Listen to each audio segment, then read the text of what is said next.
టాలీవుడ్ తో పాటు world wide గా ఉన్న సినీ ఆడియన్స్ అంతా ఈగర్ గా వెయిట్ చేస్తున్న movie SSMB 29. Super star Mahesh Babu హీరోగా SS రాజమౌళి దర్శకత్వం వహిస్తున్న భారీ బడ్జెట్ మూవీ ఇది. దుర్గా ఆర్ట్స్ పతాకంపై KL నారాయణ సుమారు 1000 కోట్లకు పైగా బడ్జెట్ తో ఈ సినిమాని తెరకెక్కిస్తున్నారు. మహేష్ పుట్టినరోజున గ్లోబల్ డాటర్ అనే హ్యాష్ ట్యాగ్ తో రాజమౌళి ఈ సినిమా అప్డేట్ ను ఓ ఫోటో విడుదల చేసి ప్రీ లుక్ ను నవంబర్లో విడుదల చేస్తామని తెలిపారు.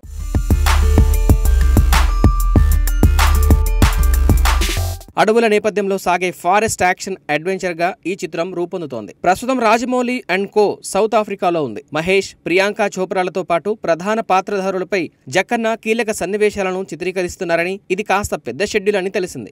ఈ షెడ్యూల్ పూర్తయ్యాక మూవీ టీం హైదరాబాద్ కి రాబోతోంది. సౌత్ ఆఫ్రికా షెడ్యూల్ కన్నా ముందు హైదరాబాద్ రామోజీ ఫిలిం సిటీలో SSMB 29 కోసం ఓ భారీ సెట్ వేశారట. ఓపెన్ ఏరియా సెట్ అది. ఒక చెరువు సమీపంలో సీన్స్ చిత్రీకరణ అక్కడ జరగాల్సి ఉంది. మహేష్ సున్నితత్వం గురించి ఆలోచించి మేకర్స్ తగు జాగ్రత్తలు కూడా తీసుకున్నారు. సెట్ వర్క్ పూర్తయ్యాక దానిలో షూటింగ్ కు మహేష్ ఒక రోజు వెళ్లారట. సెట్ లో జస్ట్ అరగంట ఉండి నా వల్ల కాదు సారీ అని చెప్పి షూటింగ్ మధ్యలో వచ్చేశారట. అలా వచ్చేయడానికి కారణం అక్కడి వేడి తట్టుకోలేక చిరాకు పడి వచ్చేశారని సన్నిహిత వర్గాల నుంచి సమాచారం అందింది. దాంతో ఆ షెడ్యూల్ ఆగిపోయిందట.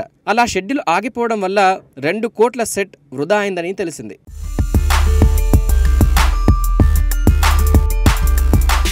మహేష్ బాబు ఎంత అందంగా ఉంటారో అంతకంటే ఎక్కువగా ఆయన చాలా సెన్సిటివ్. కాస్త కారం ఎక్కువగా తిన్నా, కాసేపు ఎండలో ఉన్నా అస్సలు తట్టుకోలేరు. అందుకే తన ఆరోగ్య విషయంలో చాలా జాగ్రత్తలు తీసుకుంటూ ఉంటారు. అయితే మహేష్ ఇలా చేయడం మొదటిసారేం కాదు. గతంలో శ్రీకాంత్ అడ్డాల దర్శకత్వంలో ఆయన నటించిన బ్రహ్మోత్సవం మూవీ షూటింగ్ టైంలోనూ ఇలాంటి సంఘటనే ఒకటి జరిగింది. సినిమాలో ఓ పాట చిత్రీకరణ ఆరుబయట చేయాల్సి ఉంది. ఆ ఎండలో మహేష్ చేయలేను అనడంతో ఇండోర్ లోనే అవుట్డోర్ సెట్ ను తీర్చిదిద్దారట తోటతరణి. అప్పట్లో ఈ వార్త విపరీతంగా వైరల్ అయింది. సో ఇప్పుడు కూడా సేమ్ సీన్ రిపీట్ అయిందన్నమాట.